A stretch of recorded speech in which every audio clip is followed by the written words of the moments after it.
Action.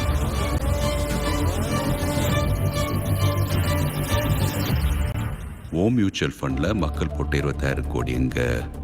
அதுக்கும் எங்க bank சம்பந்தமே இல்ல சார். பாண்ட்ல உங்க பேங்க் பேர் போட்டிருக்கு.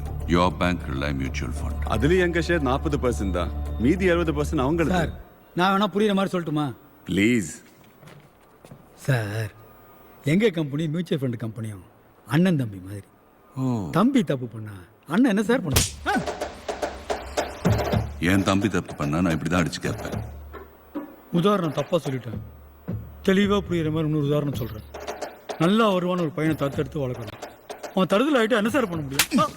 ஒழுங்கா வழக்கத்திலாம் ஏன்டா தத்தெடுக்கிற? உதாரணமே வேணாம் சார், நேரடியாக மேட்ருக்கே வந்துடுறேன். எங்களுக்கு தானே 40% லாஸ். அப்ப நீ தானே முதல்ல கேட்டிருக்கணும். நீங்களே பேசுங்க. சி வயலன்ஸ் அப்ப அடிக்கலாம் கூடாது. கரெக்டா பதில் சொல்லலைன்னா அடிக்கலான்னு அக்ரிமெண்ட்ல இருக்கு, கையெழுத்து போட்டு. சொல்லுங்க, பணம் எங்க? சொல்றது புரியலையா? நானும் உங்களை மாதிரி லாஸ் ஆனவன் தான். என்கிட்ட கேட்ட எப்படி? அப்ப யார்கிட்ட கேட்கணும்?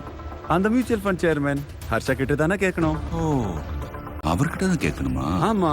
அப்போ mutual fund company owner Harsha எங்க இருந்தாலும் ஷோவுக்கு வரவும். போலாமா சார்? கடத்தி வச்சுக்கிட்டு போலாமாண்ணா? போ.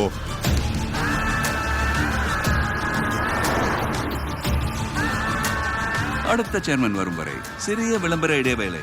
Stay tune.